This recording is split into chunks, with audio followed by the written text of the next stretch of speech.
خلاف صانع الكعكة مع عريسين مثليين في ولاية كولورادو وصل إلى أعلى سلطة قضائية في البلاد في قضية أثارت جدلا محموما بين المدافعين عن حرية التعبير والعقيدة من جهة ومناصري المساواة ومكافحة التمييز من الجهة الأخرى.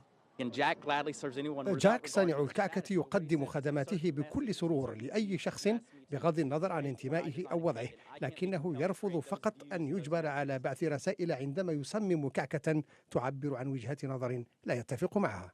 المحكمة العليا الأمريكية استمعت لدفوعات طرفي الخلاف. جاك فيليبس صانع الكعكة من ولاية كولورادو الذي رفض تصميم كعكة زفاف لمثليين في عام 2012 بدعوى أن زواجهما يتعارض مع معتقداته الدينية، ولجنة كولورادو للحقوق المدنية التي تمثل المثليين تشارلي كريغ وديف مالينز وتقول إنهما تعرض للتمييز بسبب ميولهما الجنسية.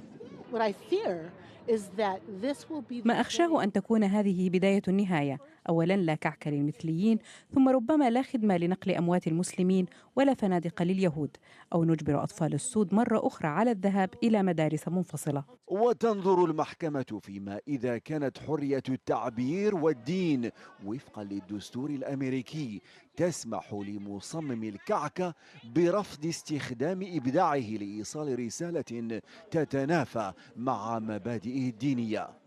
قضية أثارت ردود فعل متباينة من مختلف الديانات لما تحمله من تداعيات محتملة على مساحة الحريات الدستورية، وبينما وقعت منظمات إسلامية كثيرة رسائل تأييد للمثليين في هذه القضية، انفرد الناشط إسماعيل روير بوقوفه إلى جانب صانع الكعكة.